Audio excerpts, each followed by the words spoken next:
I have been really buoyed by seeing how many people he touched, people that he knew personally, people that just met him one time, people that just saw his clips, people that attended his events and conferences. His impact was so far and wide, as you said, and I'm really honored that I got to know him just a little bit that I did.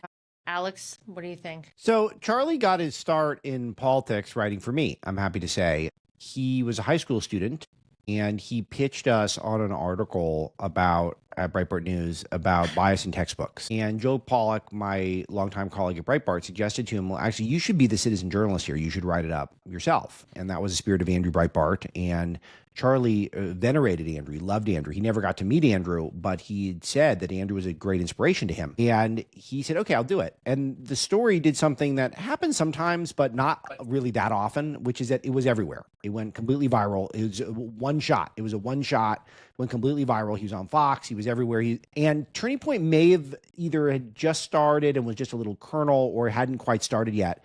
And I think that really propelled him to put his foot on the gas and say, I'm gonna really go for this.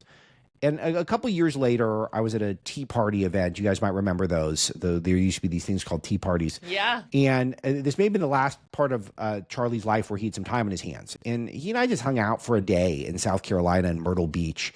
And it was sort of an overcast day where we were both speaking briefly at this tea party thing. And he'd give me a bunch of stories at that point. And I said, well, you should come work for me. Let's do it. And he said, I think this Turning Point thing is just big enough that I'm going to see it through. And let's see how it goes. Well, I think he made the right call. Unfortunate for me at the time, but I think fortunate for all of us today. But what's noteworthy about Charlie is not just that Turning Point was so big, is that he also, in the same time, took over podcasting. And during the same time he was taking over activism and podcasting, he became a dominant force in social media. And then finally, in his last year or two, he finally cracked that code with young people in colleges. And he tried so hard for so long.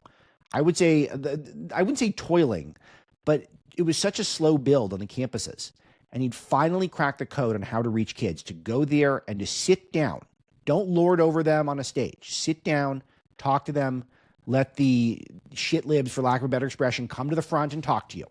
And treat them with respect and dignity and answer their questions with a smile on your face. And once he did that, that was just too much to bear for the evil forces in this country.